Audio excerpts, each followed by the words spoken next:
does that even mean, Bowers game corner? Ahoy there, YouTube! I'm back again today for another game review. And today I'm very excited to check out Batman Gotham City Chronicles from Monolith. This is for 2 to 4 players, taking about an hour to 2 to play, a lot longer on your first couple games, and it's for ages, I guess, probably 14 plus. And in Batman Gotham City Chronicles, this is a Batman miniatures game that was on Kickstarter. It went just absolutely thermonuclear, made like $4 million. It has tons of miniatures, tons of scenarios, tons of rules, tons of components, tons of this, tons of that, tons of just everything. There's a lot to unpack here. There's a lot to talk about here. So let's just open it up and let's show you a little bit of the game. Alrighty then, we're going to take a look at what's going to get inside of Batman Gotham City Chronicles. Before we get started, I do want to mention there's tons and tons and tons of stuff that are going to be in this box and tons of different things that are going to be going on in this game. I'm not going to go over everything. I'm going to try and give you a general idea of how to play the game, which is going to be difficult because there's so much stuff in the game. First and foremost, you have a handy dandy rule booklet, which you've probably heard bad things about, and I'm only going to pile on that. This is not a good rule booklet. It's unacceptable how poor this rule booklet is, and it's going to give you a lot of confusion. I understand how they tried to lay out the rule booklet, but it turned out to be a big failure, and the rule booklet is the biggest issue with this game, and it doesn't help the fact that it's, 59 pages? Now, at the end, it's just all the different words and attributes and different stuff like that, but it's frustrating. It is incredibly frustrating. I've read this thing probably now 3 times, and I still don't feel completely comfortable with it. You're going to be going back to it time and time again, and this game does give you the feel where you're like, I think we're doing this right, but I'm not quite sure. And the rule booklet is more difficult than you'd like to find the information that you need, so when you try and go back through it, it just feels like you're flipping pages, just randomly fumbling in the dark looking for the information.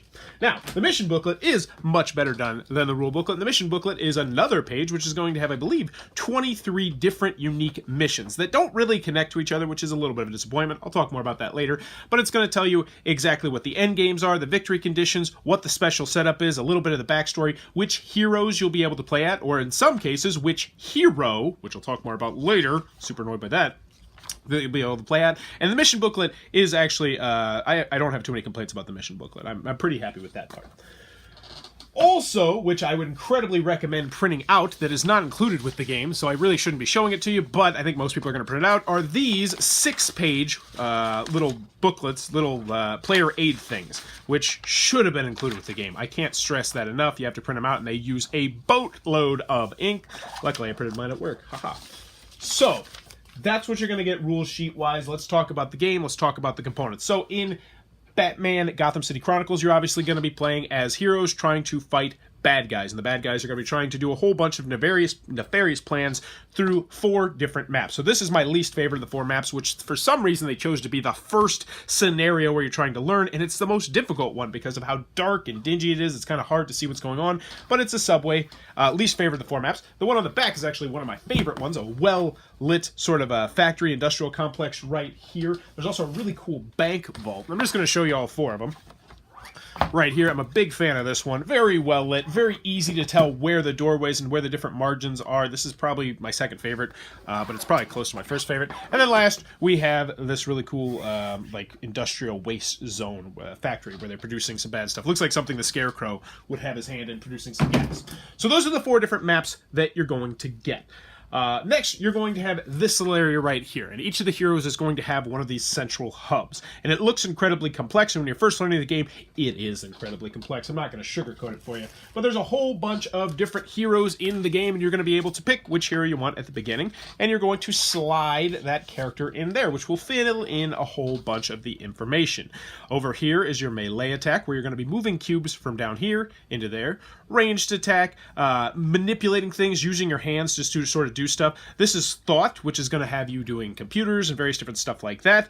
Over here is your defense, if you want to roll for defense, and re-rolling, because you will need to re-roll, and movement. Now, this game borrows a system, takes the system from Conan, which is also by Monolith, which has a really cool action system where essentially these are where cubes are going to be, and you can, they'll start here and you'll earn cubes each and every turn. Now, how many cubes you earn depends on whether or not your character is going to be resting or whether or not your character is going to be not resting and fighting and doing all sorts of different stuff.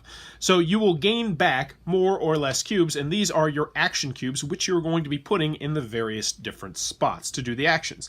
And at its core, it's a relatively simple game. On your turn, you're going to move around. You'll either be manipulating things or doing thoughts or attacking people long range or attacking people short range. You'll have cards, all sorts of really stinking cool cards that will do a variety of different things. They'll let you shoot stuff better. They'll let you hack stuff better. They'll make you just do a whole variety of different things. And some of the characters even have the really cool ability to have, the utility belt. And when it gets to that, you actually get to draft what cards you want at the beginning of the game by just picking them out. So you can really kind of have your own sort of custom hero based on what the situation is, based on what the story is in the mission booklet. I'm not going to focus anymore on the heroes. The heroes are working cooperatively to try to defeat the bad guy, who's going to have this really cool board right here. And in this board, you're going to have all your different cronies. And there's going to be a whole bunch of different cronies that you'll have down here.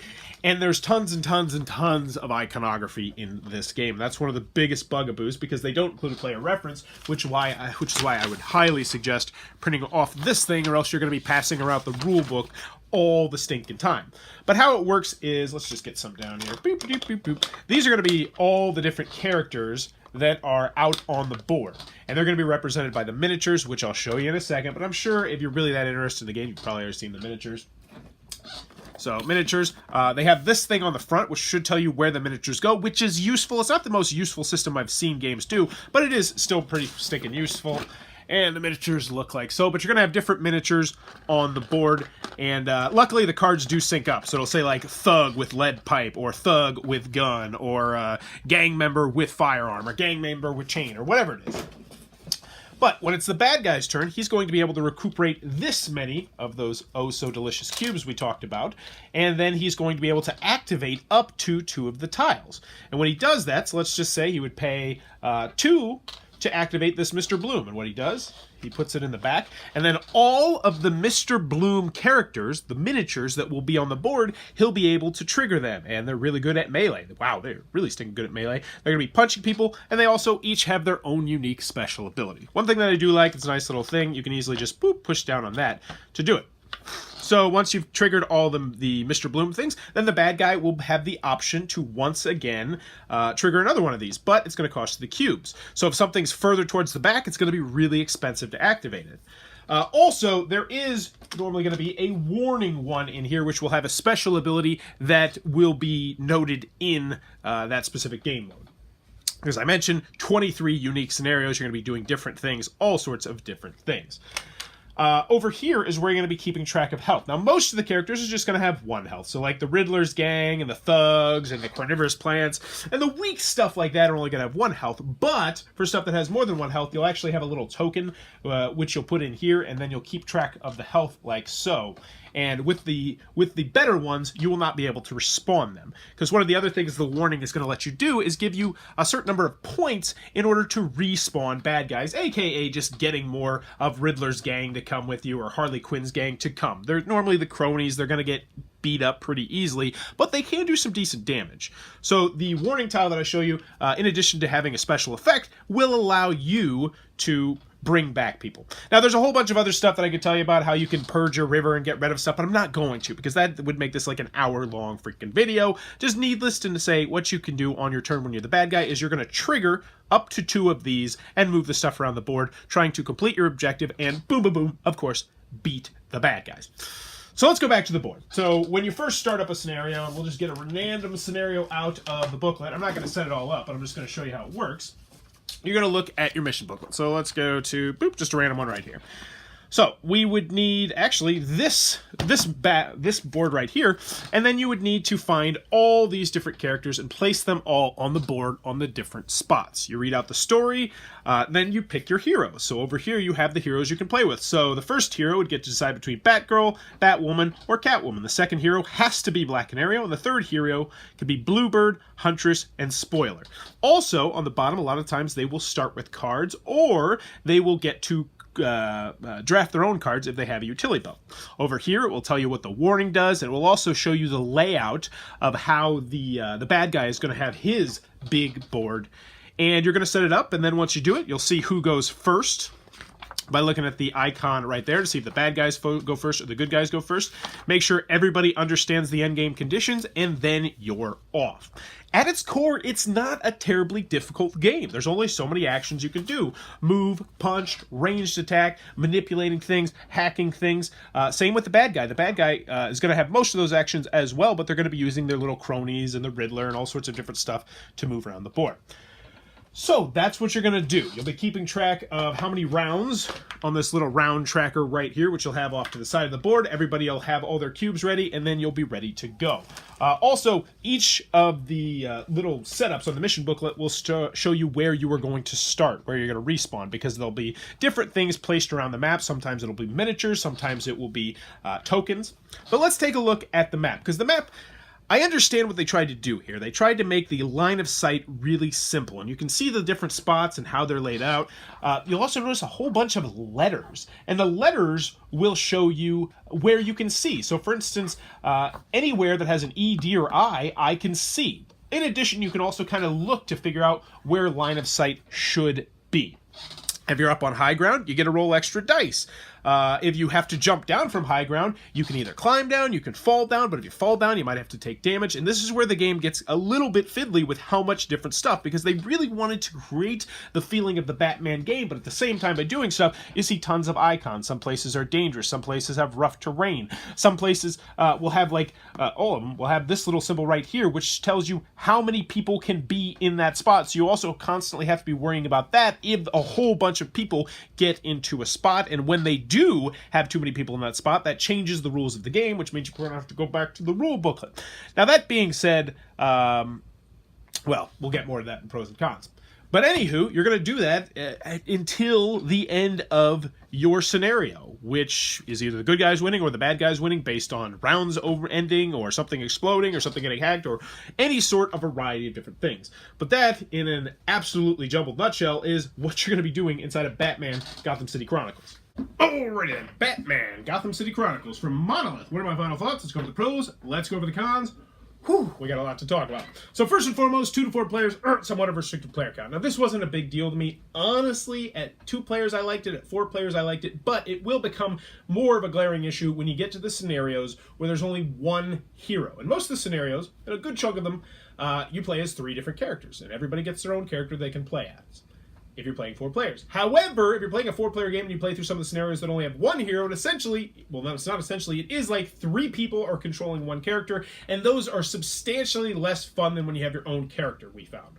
And to be quite frank with you, I have no desire to play any of those scenarios when there's 4 players. I just would skip them and say, let's play one of the other scenarios where each will get our own character. And it feels like just an oversight that they put those in there. I'm not a big fan of those. Which brings me to another issue that I have with the mission booklet, which I don't have too many issues with the mission booklet, to be honest with you, is that the story is not really interconnected. I don't think it's connected at all. I played 6 different scenarios, played a grand total of 7 times, and it all just felt like each one was its own one-off thing.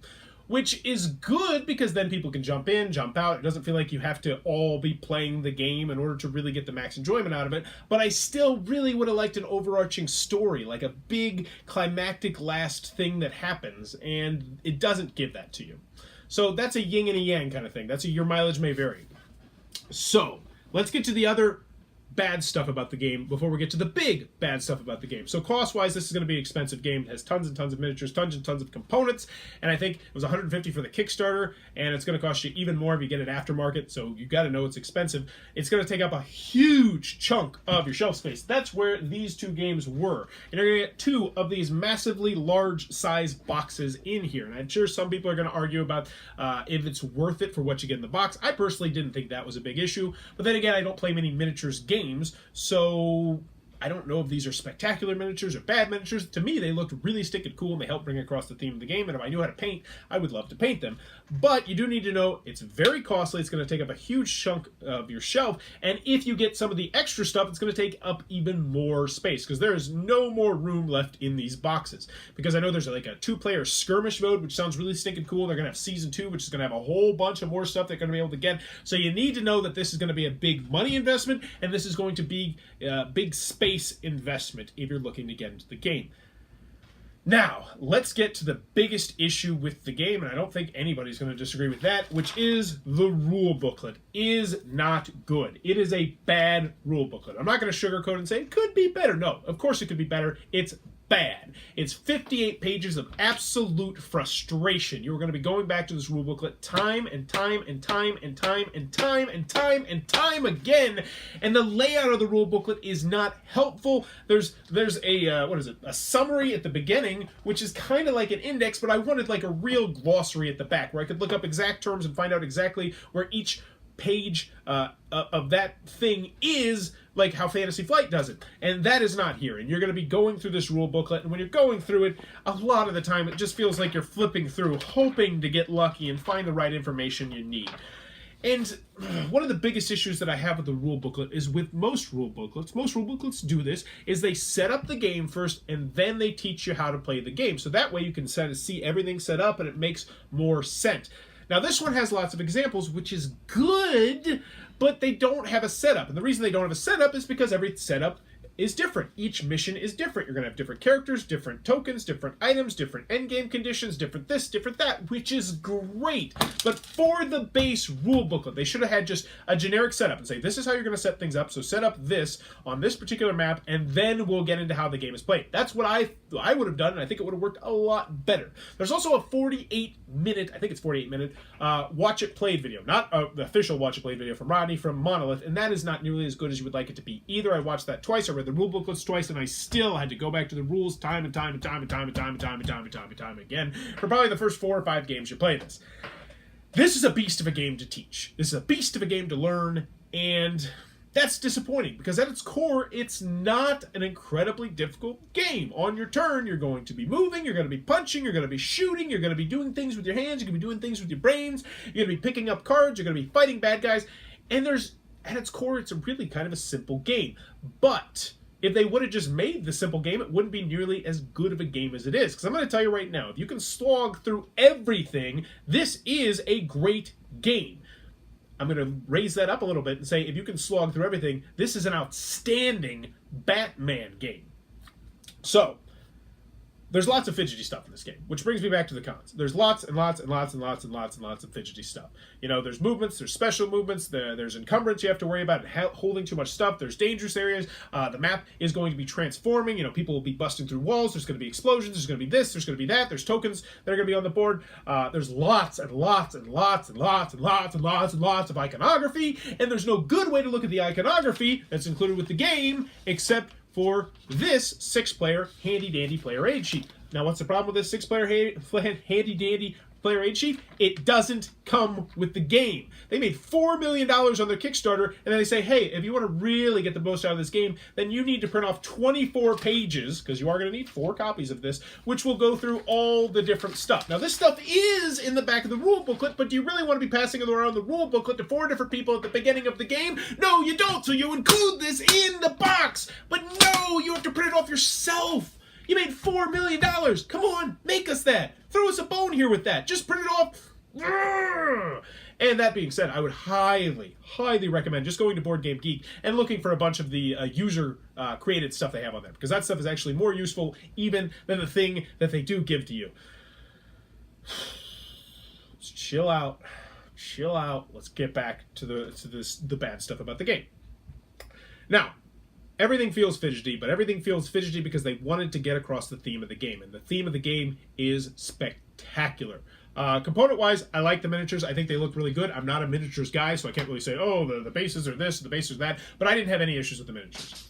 Storing them is relatively easy because they do have the thing on the front of each one, which will kind of show you where everything is supposed to go. I've seen it done better in other games, but this is perfectly serviceable. And component-wise, I don't really have any issues with any of the components, except for the rule booklet, obviously, is bad. The lack of player aid sheets, oh, there is another component thing that I have an issue with. And one of the boards that I'm not the biggest fan of, which oddly enough, they chose to be the starting board for the first scenario. It's just a little bit too dark for my liking. I understand it works thematically, because, a lot of times Batman's in dark stuff, but I really like the well-lit boards a lot better. Now, let's talk about another huge missed opportunity in the game, which is there's tons of these really cool looking player aid cards, but you'll notice there's lots of stuff on the player aid card. There's special abilities because each character is different, is unique, is special, which helps get the theme across. But the issue is on the back, and I didn't really notice this until someone brought it to my attention, and then it really stinking ticked me off. This is a bunch of information about Katana, which is great, but this is not where it should be. You know where it should be? Anywhere else, because you know what should be back here? The special stuff about your character, so that way you don't have to go to the rules or the player aid if you happen to print that off. So this seems like a huge missed opportunity. Put what the special abilities are on the back of here, because it's not like this game is language independent or anything. There's tons of text in this game. In fact, this is in English and in French, the useful information, the not useful information, the backstory about Katana. Instead, I'd like to know about her kung fu that special ability has, or this thing. She has different icons back here. Put the icons on the back of here and tell me what they do, so that way I don't have to go to the special player aid thing and go to the rule booklet every stinking time.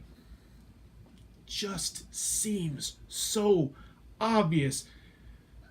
And that's what makes it even more frustrating, because this rule booklet should have been a lot better, because they made another game that apparently had an absolutely god-awful rule booklet called Conan. And they made this a couple years ago, and I really enjoyed the game of Conan, but that's because I never read the rules to Conan. Apparently they were absolutely atrocious, but you would think they would learn from that rule booklet and make this rule booklet a lot better, because the games share a lot of the same mechanisms. And I've seen a lot of people say that this is kind of like Conan Plus, but with a Batman theme. And I could agree with that, but that being said, the Batman theme comes across really stinking spectacular.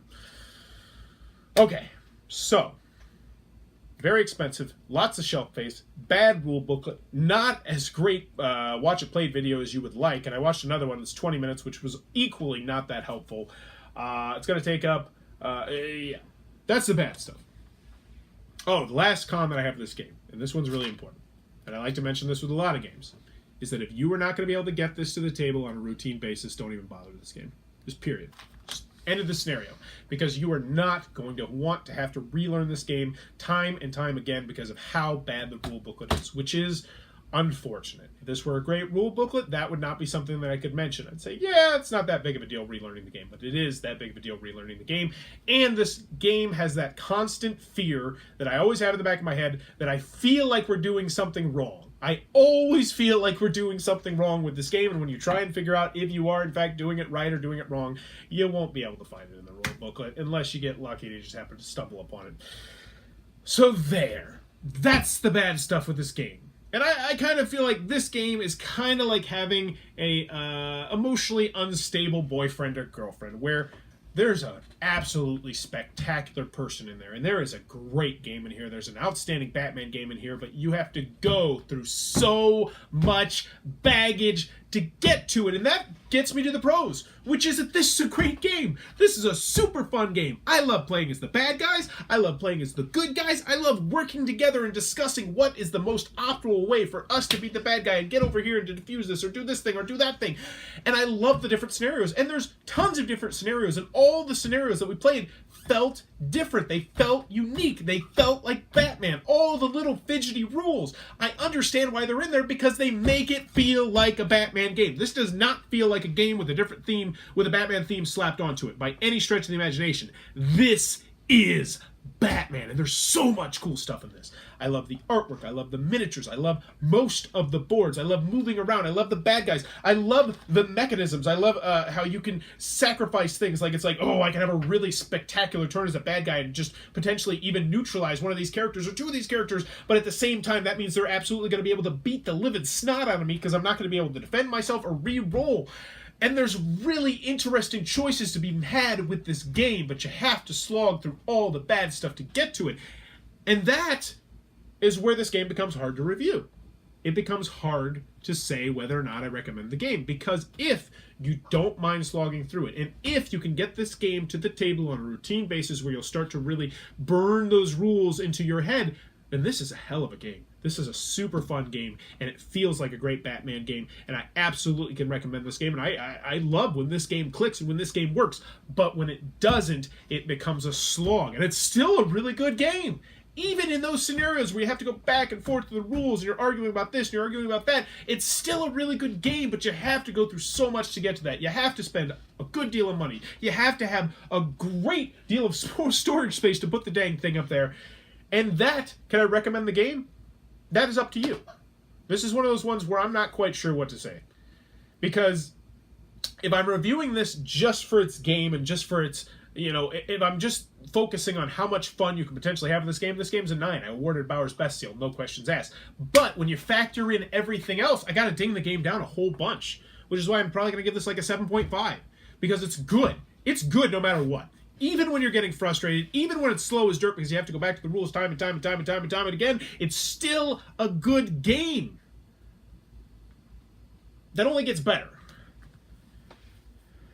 So there you go. Woo! That was a lot of opinions that I just shot out there. So there you go. That's the Batman Gotham City Chronicles. Have you played it? Let me know in the comments below. What did you think? Did you have as many issues with the rule booklet? Were you as annoyed by the fact that this is where useful information should be, or you have to put it off the player aids? Let me know in the comments below. If you enjoy what I'm doing, please click on that subscribe button down below. If you want to support the channel, click on that little Amazon Associates link down below. Buy anything on Amazon, same amazing great prices. Throws a couple pennies my way. And in the comments below, let me know, have you played it? What do you think? And as always, thanks for your time, YouTube.